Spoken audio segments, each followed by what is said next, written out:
Right. Welcome back. Hello. How are you, Avelli? I have to tell you, I am so excited for today's show. Oh my God, me too. Yeah, in the midst of moving into my mom's home to help her out, I am. So this is going to be stress release today for sure. Absolutely, and you need it. You definitely need it. Yeah, that's. And how are you? I'm wonderful. I'm really good. Halloween is over. I had 4 events on Halloween night. Going until like 2 a.m, which I'm not in my 20s anymore. So you're a dirty. It took me till today to recover from it, but it was fun. It was great. It was barely got up. I had 2 shows that night, and good. So we're going to dive right in. We're going to let everybody know out there that our show is sponsored by Uberlube. Uberlube. We love Uberlube. Yes, uberlube.com. Visit their website. They have all different kinds of products, glass bottles. They also have travel size that now come in different colors, Tim. Yes, I know. They're very fashionable. They had pink for Breast Cancer Month. They also had for the holiday silver, gold, which is going to be nice too. So uberlube.com, visit them. They treat us very well, and their products are amazing. Yeah, and they help us. They sponsor our show, 50 Shades of Gay, which we take out on the road around the country. Yes, they do. Grateful. So now, also don't forget that Loose Lips has been picked up by Ripped TV. So you can watch us on rippedtv.live. Yes, sir. Yes. And then if you want to send questions to us, or maybe you need a little advice from Dr. Tim or Dr. Ike, you can send those questions to facebook.com/looselipsthepodcast or IkeAvelliEvents@hotmail.com. And don't forget to subscribe to our YouTube channel, which is Loose Lips the Podcast. Well, that would help if I said that. So our guest, let's just get right to it, because I just learned so much. Our guest, she began her career as a stand-up comedian in Boston and has played every iconic comedy venue from Caroline's in New York City to the Comedy Store in Los Angeles and everywhere in between. She's even appeared on late-night television shows hosted by Johnny Carson, David Letterman, Jimmy Kimmel, Jimmy Fallon, and many, many more. She is so damn brilliant. Right? I have to tell you the story about it. Well, when she comes on, I will tell you. But she also received the Best Female Stand-Up Comedian at the American Comedy Awards. Yes. She was amazing on America's Got Talent, which I was so excited to see her on. She was Howard Stern's favorite, picked her as a semifinalist, and then so much more. And we can't wait to dish about it all. Ladies and gentlemen, please welcome Wendy Liebman. Yay! Yay! I still have to take medication. I hope you took it before the show. Well, I'm drinking my coffee. I need my caffeine. Yeah. That's right. You're out in LA, so you're like 3 hours different. So it's practically. I know it's a little earlier. I just looked at my lipstick on my cup. That is so disgusting. Well, it is Loose Lips. Wendy,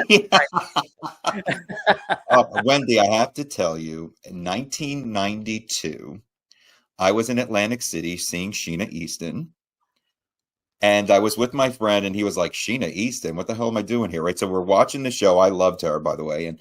And they mentioned Wendy Liebman would be opening up for Sheena. And we were on the floor.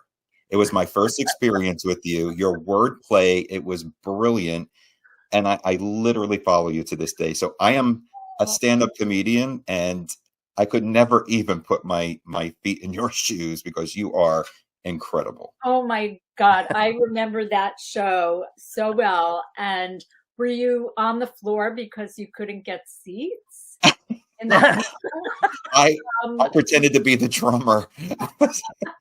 Well, after that gig, she asked me to write some jokes for her so she could do the patter. And I remember she said to me, "Can you make up a true story?" And I thought that was the funniest thing I had ever heard. Anyway, that was so much fun. I got to open for so many people in the 90s. I got to open for Ray Charles and and Margaret. And oh my God. I know. Who else? The Four Seasons. Frankie Valli. There were only 3 seasons though. But I have been very, very fortunate. I have a funny story about opening up for somebody. Sure. Oh, please. I love this. In Vegas, opening up for, I think it was, it was Julio Iglesias. Oh, wow. And his audience spoke mostly Spanish. So I went over, like, I should know the Spanish word for lead balloon. But but I was like so nervous, and I had this big dressing room, and I befriended the waiter, and the waiter was so sweet. And then I worked at Caesars a couple more times, opening up for other people and Margaret. And so I befriended this waiter. Well, 20 years later, I'm on the Jimmy Kimmel show. And I'm in my dressing room waiting to go on. And who walks in? But the waiter. Oh, the waiter is in the band, in Jimmy Kimmel's band. And he's the father of the band leader, Cleo. Oh. And that is I have goosebumps telling that story. That is my favorite, like, Hollywood story. All that time, right? And then here he's walking in. It's amazing. I'm glad I tipped him well. Yeah. Oh my God. That is so great. Now, it's funny when you say you're nervous, because I'm thinking as a comedian, when you're so popular as you are, do you still get nerves when you're going out on stage? I do, just because performing, as you know, you might have a different experience, but every time I'm on stage, it's the beginning. Like, I have to start over. This audience has never been together as an audience before. Right. Yep. And so, not that I would bomb. I have never bombed. That's not true. But I haven't bombed in a long time. But you know when you do well, right? You can feel it when you're in the. It's almost like I once watched on the Olympics. There was this woman who was jumping the hurdles, and you could just tell she was born to jump the hurdles. Like, she looked different than everybody. And you know when you're in that zone, when you're just flying over the hurdles. So I could have a good show and nobody would think anything of it, but I want it to be great. So anyway, yes, I do get nervous still. Yeah. But you mentioned like Anne Margaret, I'm assuming that was kind of like her Vegas show, like her singing, and Ray Charles, who's a singer. Like, a lot of times these would be stadiums or big rooms where people are coming to see or listen to music. Yeah, right. And then you step out as a comedian. That took guts, firstly, to open for singers. But I would imagine the thrill once you finally hear the laughter, you finally hear them. Okay, that one landed. Okay, now I got him. Right. You know what I mean? Yes, I actually make that. Yeah, you actually. Yes. Well, I remember when I was little watching The Tonight Show and watching a comedian and being so, like, I held my breath until they got their first laugh. And then I relaxed. Like, so I'm empathic towards the same situation, even when I was performing. So yes, once you get a laugh, then you're like, all right, you'll sail through. Now, watching it, as you said, when you were younger, like I was too, Joan Rivers is my idol. Like, I was like, oh my God, I have to be a comedian one day. Was there somebody in particular that sparked you to say, this is what I have to do as well? it was not one person, but some of the influence on me early on, I know that Tim and I are basically the same age, were Carol Burnett. Yep. Flip Wilson. Yes. Cher. Yes. Barbara Streisand. Yep. And the Harlem Globetrotters. What a nice. I know. I remember my dad used to take me to their games, and I loved to laugh. And I just thought, this is so fun. But then, as you said, Joan was an influence. And then I started watching Stephen Wright when I was in college, and I just thought he was the most brilliant person. And I have so many influences, but I remember watching Paula Poundstone when I was first starting and thinking, I'm never going to be that funny. Why bother? But then I got a little older and I realized there's room for everybody. And I try to tell that to every comedian when they're just starting. I go, don't compare yourself because everybody is unique. Yes. So, Amen. And see that was the thing in like the 80s, 90s, we had like original Howie Mandel and just people who came out with, and you had such an original style of comedy that I couldn't never forget, and it was hysterical. That afterthought, it was the wordplay. What is it called? I can't think of the word.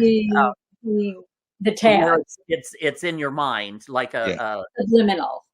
Subliminal. That's it. Like subliminal afterthoughts. Like I love how you did that to perfection. Thank you. And that just made you stand out as an original comedian. Exactly. You were doing exactly what Tim said, what nobody else was doing. Now, was that something you tried out, or was that something you just did when you're with family and friends and you just did word playing a lot? I think this sounds like I've said it many times before, but I haven't. But I think every artist learns from the people around them. Okay. And so learns from their peers. So I was starting out with Kevin Meaney and Don Gavin and Bryan Kiley and Jonathan Katz and Laura Keitlinger in Boston. And so I heard their take on comedy and I made it my own. So Don Gavin probably did that throwaway thing too. But honestly, I think I started doing that because I hated being on stage in silence. So I just adding shit. I love it. I love it. Because so many, I just see like comedians nowadays, so many are just all the same and just filthy, as long as you're dirty and it just, I don't know, the original personas somehow I can't even think of a comedian now. He's talking about me, Wendy. Yeah, it's all him. Actually, I'm trying to think how Wendy Liebman would say this, but something like, well, today's comedians, they're good for nothing, but yes. Oh. That was my Wendy impersonation. That was really good, Tim. Well, I'm not interviewing you guys, but how do you know each other? So we were sex trade. No, I'm kidding. And now we're here, right? Hey, we met at an award show in 2013. We were both participating in. Tim's a singer. I'm a comedian, and he walked in. I was sitting at a table by myself, as I oft do, and he came up and said, "Is anybody sitting here?" And I says, "No," and then said, just as somebody you just meet off the street, says, "Can you film my segment?" Here's my camera. I got to go, because I had to go run backstage and go on to present or something. And Well, I wish I could sing. I joined the choir in high school, and they taught they tried to teach me how to sign. Hi, husband. I love you. Hi, there. My friends are saying hi. That's the hubby. Yeah, he's gonna come give me a kiss. Okay, it'll be blurred. We may not see it; it'll be blurred. Yeah. Oh, okay. Mwah. I love you. My husband, his whole family is in the music business. I don't know if you read this about. He's a fabulous composer. He's my favorite musician and composer. And his father and uncle wrote a lot of the music for Disney in the 60s. Right. They're the Schumann brothers. And they wrote, so my husband was the inspiration for the song, Spoonful of Sugar Helps the Medicine Go Down. Wow. Stop. Yes. He came home from school and his dad said, what did you do today? And he said, I got the shot for polio. And he said, you let them put a needle in you? He said, no. They put the medicine on a spoon on a sugar cube, and we just ate the sugar. And so my father and oh my God! I know. They also wrote "It's a Small World." Wow! So I love music. What kind of music do you sing, Tim? Oh, I do a little bit of everything. I can belt a show tune or sing a ballad or R&B. Yeah. So you laughed at my joke about signing, I heard, and then my I love that. Yes. I actually did sing when I was little. I was Eliza in My Fair Lady and Dorothy the Wizard of Oz at camp school. And then I smoked a lot of cigarettes and ruined my voice. So, I know. I don't smoke. I mean, I haven't smoked for years, but my voice will Same here. Yeah, I smoked for 30 years. Yeah. Yeah. Well, Adele smokes or smoked. Yeah. I mean, and do you know who taught me to sing? Just not in person to person, but from studying her and all that is Streisand. She taught me vocal control and how to hold the notes and hold the breath and hit the notes and when to hit the vibrato. And I learned from her. That's how, I mean, I she watched vocal Funny Girl, and I was. Oh God! Oh, the best. Right? So, I was once performing at the MGM, and there was a comedy room. Oh no, it wasn't a comedy room. I was opening for Kenny Loggins. Oh my God! And then in the little bigger room, it was John Rickles and Frank Sinatra. This was in the late 90s. And then in the huge room was Barbara. All under the same roof. Oh my God. Right? And you couldn't get tickets for Barbara, except I walked up to the ticket booth and I got my two friends. They had tickets at the booth. So oh my God. I know. Holy I seen Barbara. I seen Barbara in 2012. You did? Yeah, Barclays in Brooklyn. It was amazing. Yeah, I saw her in was it 94? I think when she first came back out. Yeah. Her first tour. I was all over this city looking for a ticket. I was ready to sell my body for it, and I did. Fortunately, and he wound up when he sold his body, he wound up seeing Lainey Kazan instead. Well, there weren't any $10 tickets that year. Right. Oh, so listen. As long as we can talk about Funny Girl, but we just can't talk about Leah Michelle and Funny Girl because then I start to. I don't. Yeah, well, I don't care for Leah Michelle myself. Yeah. Oh well, I have no opinion. Yeah. Okay. Good. Yeah. No, Funny Girl will always be Barbara. Always be Barbara. Definitely. Well, I was at an event recently. I do a lot of benefits in LA, and this was for We Spark, which is a cancer center where you can go and get like massages or have a group therapy or learn about wigs, and it's all free, and your family can go to if you have cancer. Right? It's a beautiful organization started by Nancy Allen, the actress. Well, it was started by Wendy Jo Sperber, and then when she passed cancer, Nancy Allen took over and stopped acting and became the president of Sparks. So I'm sitting at the table with my husband, and Rosalind Kine walks up, and she's talking to my husband. And then she said, "I'm Barbara Streisand's sister." Yes. We didn't know. Oh, actually, you know what? I'm confusing that with another benefit. It was the same room, but the benefit was for No Limits, which is an organization for deaf children. I do so many fucking benefits. That's great. That's great. But that speaks volumes about you, Wendy. That's Absolutely. amazing. Absolutely. Well, I just feel like they're asking me, and I should be of service. And sometimes they throw me a little bit of money. Yeah, that I'm not that magnanimous, right? But so we were talking earlier about we're almost the same age. We're just a couple months. 2 years now, and What's that? I'm 56 for 2 years now, and I've been telling that joke for 5. Now that I'm 57, I forget like that I'm 58. Fuck it, I'm 60. Final answer. Sometimes I forget how old I am, but now when a guy is staring at my breasts, I'm like, "Hey, buddy, you're way down there." I can't.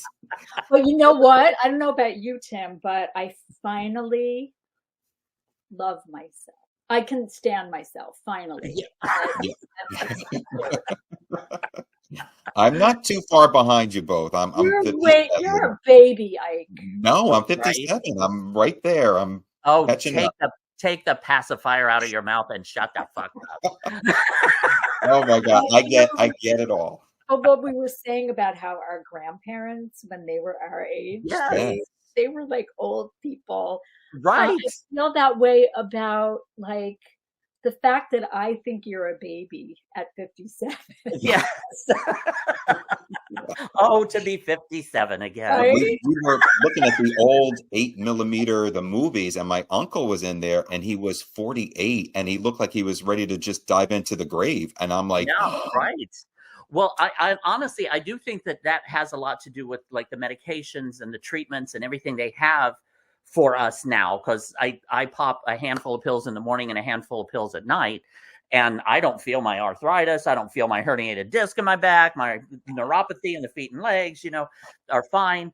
But my grandparents didn't have that, so they were hobbled over in pain pretty much constantly. Yeah. At the same age. So many vitamins and supplements. They're all gummies, so my pill caddy looks like a box of dots.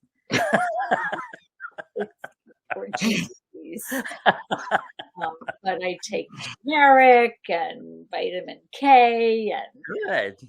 But I also go ahead. I'm big on the homeopathic stuff. I tried to stay away. Listen, it's suddenly becoming about me. Back in '95, I had Lyme disease, and they really didn't know what it was, and they started pumping me with antibiotics, and I got extremely sick. So I wanted doing research because we didn't have the internet then. And I was going to vitamin stores, and I found out like kelp, green teas, all these things. And that wound up helping me more than the antibiotics did. So like spirulina and yes. Yeah, I drink a lot of kombucha, and I like to think that that's healthy. Yeah.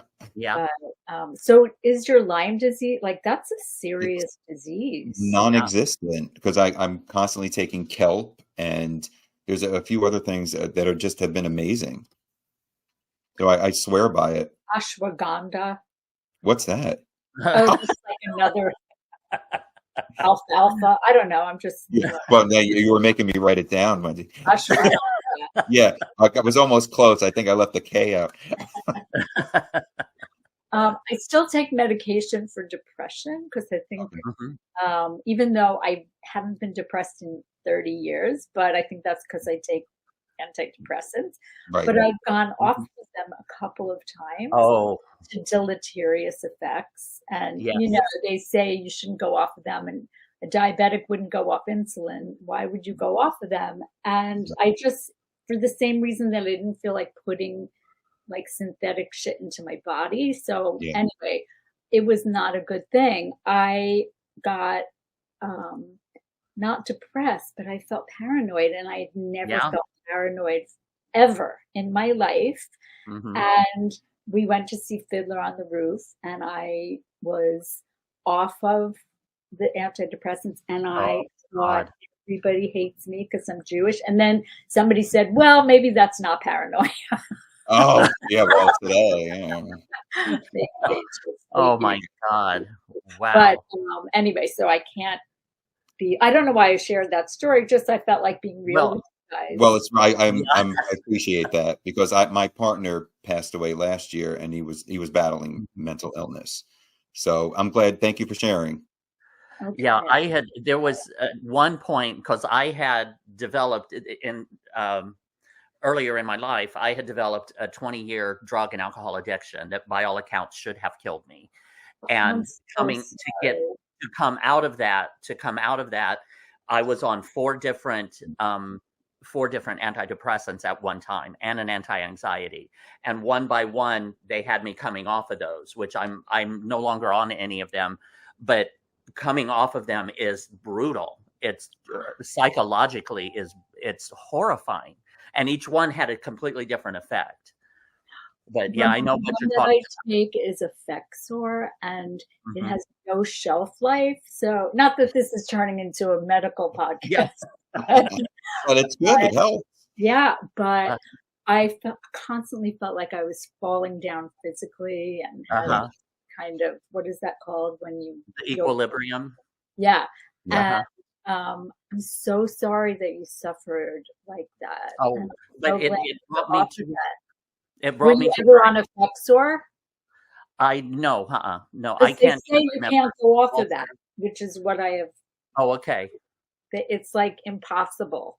I'm sure there are people out there who can get me off of it, but right now no. Okay. Honey, if it ain't broke, right. Exactly. Right. But isn't it amazing how, like several years ago, or a few decades ago, we would be talking about the latest club and the fabulous outfit, and now we're talking about our pills, and next up, colonoscopy. Yes. I just had my first one. I just had my first colonoscopy, and I did not like anal. It's the worst thing and that preparation drink they give you. It's the devil.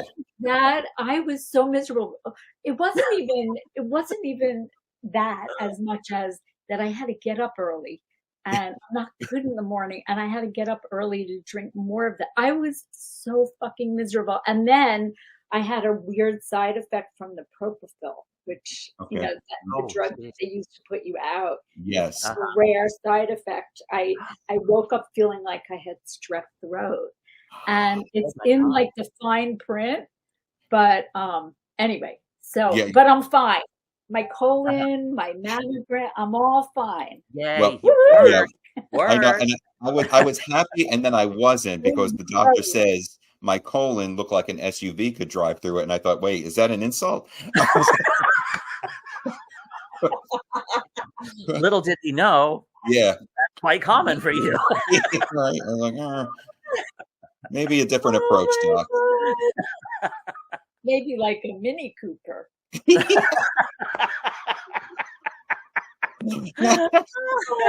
Actually, I'll just like put a button on this about what we were saying about our grandparents. Yes. Like if they had medication, like if my grandmother had antidepressant drugs, she would have been a happier person. Yeah. Right. I know. I think of that a lot, the past versus today, and the people who suffered extremely without the help that they deserved. It's sad. Well, and I'm jealous of people in the future. Yeah, I agree. I agree. So I would love to know how America's Got Talent came up, because I tried out for that in 2014.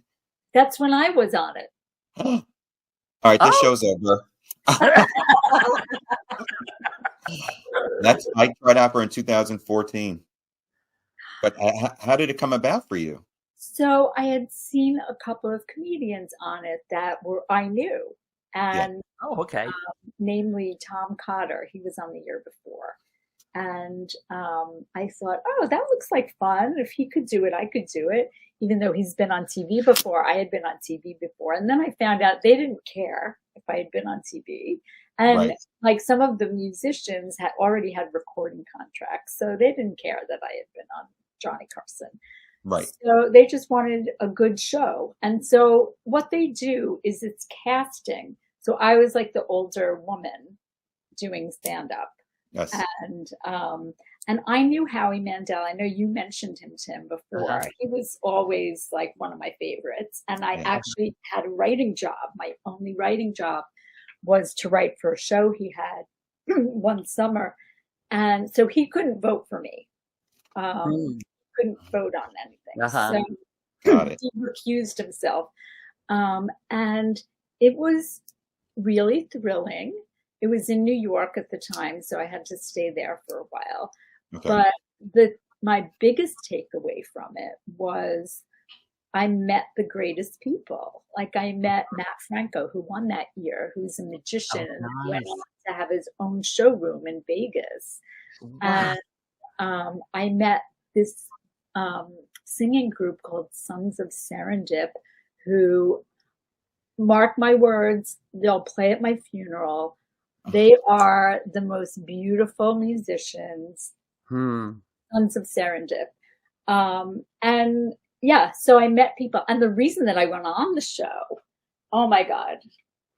So my husband and I were hit by a drunk driver. Right. Oh my God. No, don't hang out with me, you guys, because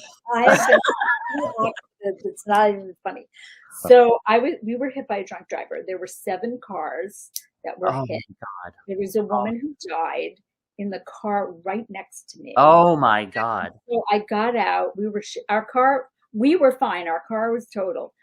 I was waiting for the cops to come. I was sitting on the bus bench. And I thought to myself, wow, I really have to get back out there and like do something, because I had taken a lot of time off to help raise my stepsons. Yes. And so that's when I really made the decision to go on America's Got Talent. Wow. That's a nice ending to that story, right? I mean, it was a pick me up. Yeah. Right.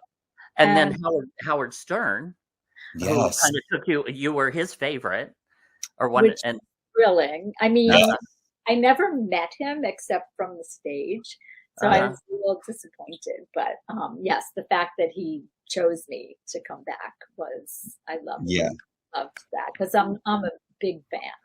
Oh yeah. Oh my God, he has been around for decades. Yeah. So and now still no invites. And still no invites from Howard from me. Now, on your website, tell us about Swear to Lily. Tell us about this. Swear on Lily. Or Swell on Lily, I'm sorry. That's okay. So before Facebook, I started writing Facebook updates, not knowing that's what they were. I would just keep a journal. And I turned it into a book. And the title comes from, I had a boyfriend once, and he never believed me, like that I wasn't cheating on him, and I never would, but he would say, swear on our unborn child. Wow. So he said, swear on Lily. Yeah. And so I would swear on Lily. And then from then on, it was just implied that I was, so swear on Lily means telling the truth. And so my book is a collection of jokes and philosophies, and you can download it for free on my website. So, well, we will be making a donation, because it really is. It's great to read it, especially if something's going on in your life. And that's what I love about comedy. When people walk in to see our show, they come in, they may have had something going on previously before walking in, and when they walk out, they're smiling and they're happy. Oh, yeah. Right. I mean, I love that about making the audience feel a little bit lighter than they did before they came in. My favorite comment after a show, I was in Reno, and this older woman came up to me, older than I am, and she said, I felt like you were just talking to me. Oh, that. Like, I felt that it was being personal.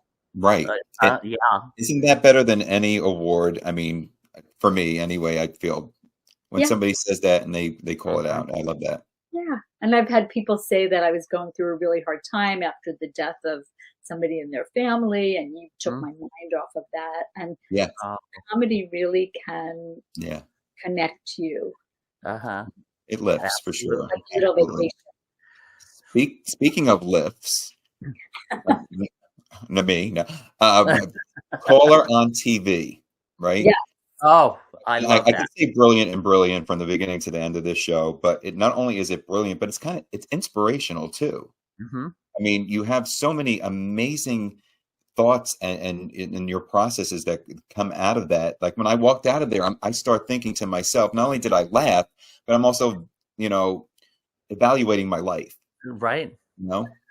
Wow. Thank you so much. That was, instead of a 50th birthday present or party, I threw myself a show, and I invited everybody I know, and I rented a theater, and my husband, Jeff Sherman, produced it. And along with John Landis, who is a friend of my husband's. And it was like a passion project. And the reason I called it that was because I'm really short. I used to be 5'2", now I'm 5 feet. And no matter what, after a show, somebody goes, I thought you were taller. You look so much taller on TV. Oh, God. I look like I'm 6 feet tall on TV. Right. So it's my big old mouth. I loved it that your sister was there, your parents were both there, and I loved that you had your mother came writing out and playing the drums. Like that woman can play the drums. She was amazing. So and then, go ahead. So that was my husband's idea. Yeah. My mother has always played the drums. Like, she doesn't own a drum set, but if there ever is a drum set, she'll play. She'll tear it up. And even at our wedding, before our wedding, I said to my mother, please don't play the drums. And she said, why not? And I said, because it's my wedding. And just rather you not. So cut to 1 o'clock in the morning, almost everybody's gone. I see her making a beeline toward the drums, and I stand in her path and I go, Mommy, I'm 62, I'm still calling her Mommy. Mommy, what are you doing? She goes, I'm going to play the drums. And my husband of 2 hours goes, just let her play the drums. And I'm like hiding under the table. No, she's fantastic, but that's why I'm a comedian. Yeah, and I love that. My husband of 2 hours. Right? Yeah. And then your father, you had a little segment. You had your father come out with his group, which is kind of like a barbershop quartet. Yeah. Right. The Shades of Blue. Yes. Which, my father has sung in a choir in New York City for 30-something years. It's called the University Glee Club of New York. Oh,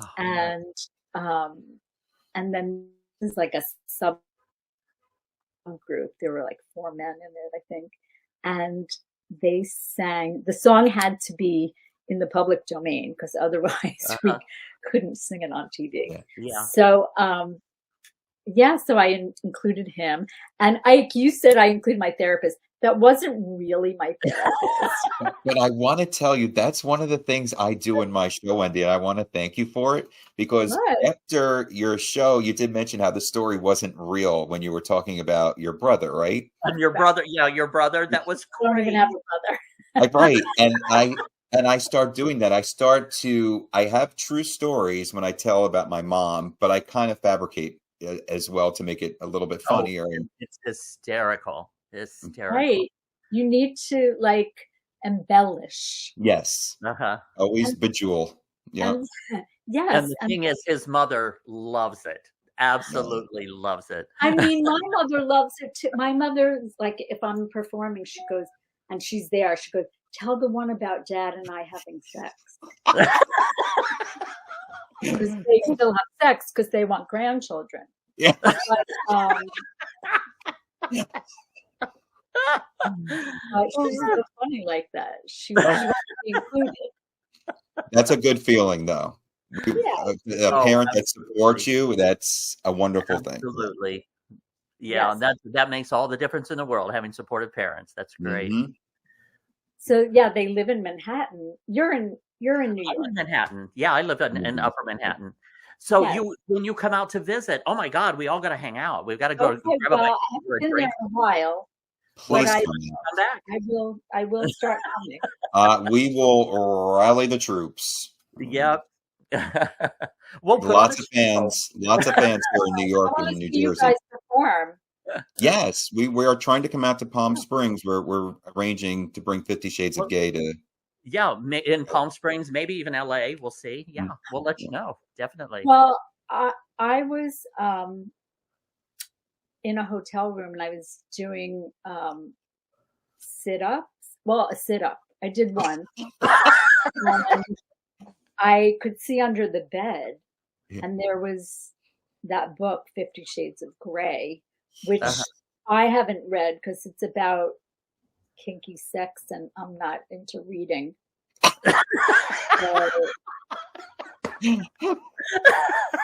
Anyway, that was a long way to go for a laugh. But. Oh my God, no, it's amazing.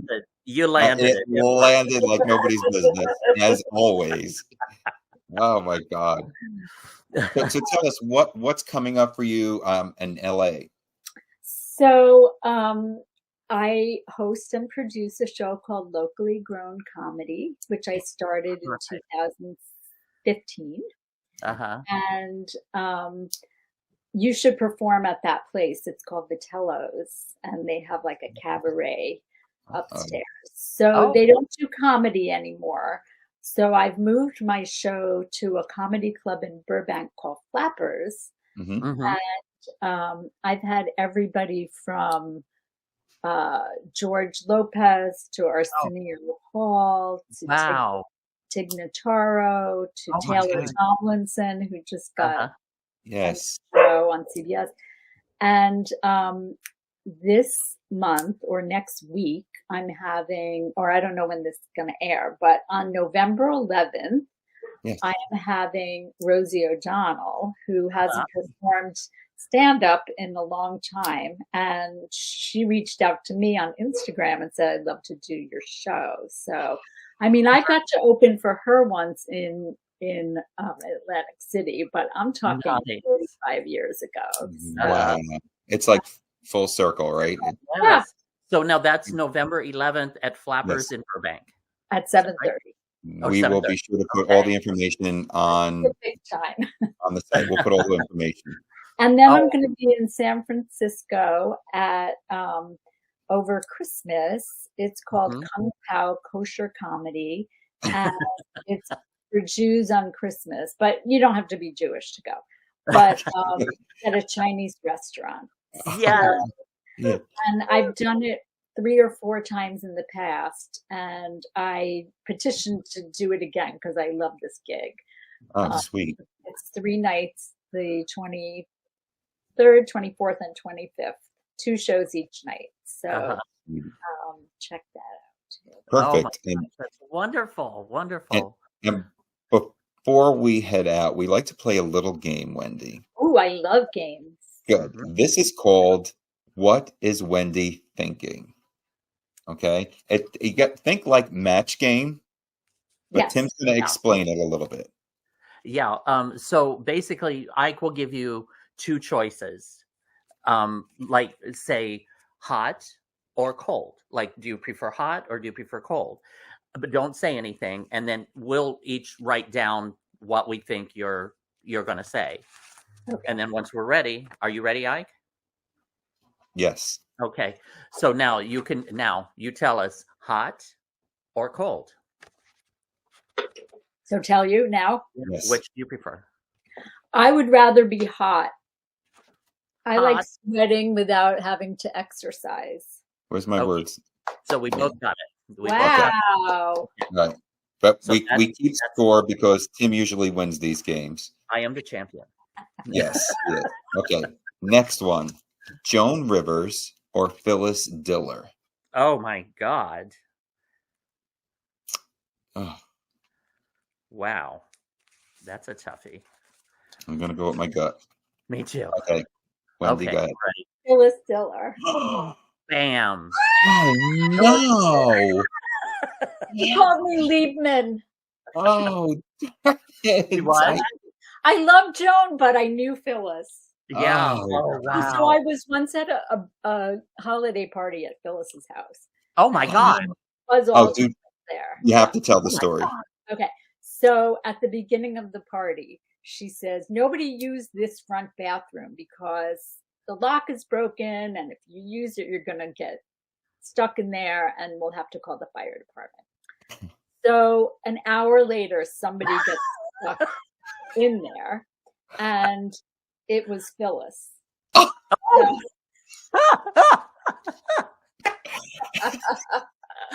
That's perfect. That is amazing. Oh my God, thank you for sharing that. I loved Phyllis too. That's Amazing. great. Absolutely.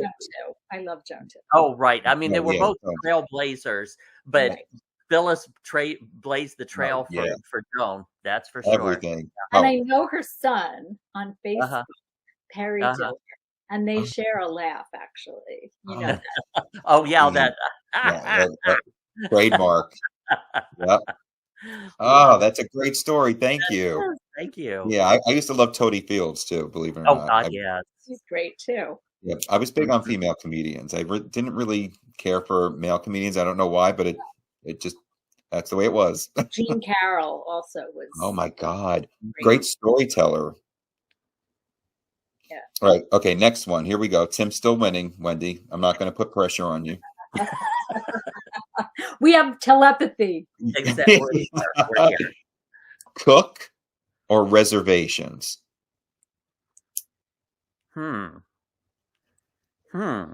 Looks like you're sweating a little, Tim. Okay. Go ahead, Wendy. Microwave. Oh, I mean, reservation. Oh, okay. I had cook. Oh, it's right. I'm about to make reservations after the show.